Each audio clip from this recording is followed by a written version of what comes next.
Units అంటే క్వాంటిటీని మనం దేంట్లో ఎక్స్ప్రెస్ చేస్తాం, నంబర్స్.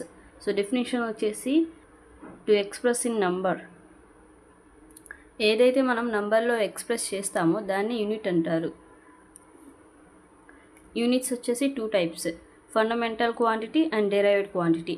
ఫండమెంటల్ క్వాంటిటీ అంటే ఏంటి, దీన్నే మరొక విధంగా ఫండమెంటల్ యూనిట్ అని కూడా అంటారు.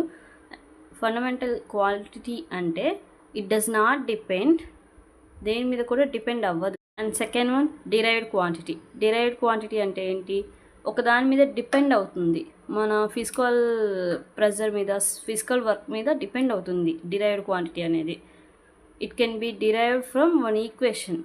మనం ఒక దాని నుంచి డిరైవ్ చేసుకుంటాం. ఫోర్స్ అనేది దేని మీద డిపెండ్ అవుతుంది, మనం ఎంత ప్రెజర్ అనేది, మనం ఎంత ఫోర్స్గా అప్లోడ్ చేస్తామో దాన్ని బట్టి ఫోర్స్ అనేది డిపెండ్ అవుతుంది. సో ఫోర్స్ అనేది డిరైవ్డ్ క్వాంటిటీకి ఎగ్జాంపుల్. అలానే యూనిట్స్ అండ్ మెజర్మెంట్స్లో మనకి స్కేలార్, వెక్టార్ అనేవి ఉంటాయి. స్కేలార్ అంటే ఏంటి, does not have any direction, it has magnitude. Magnitude అంటే మూవింగ్.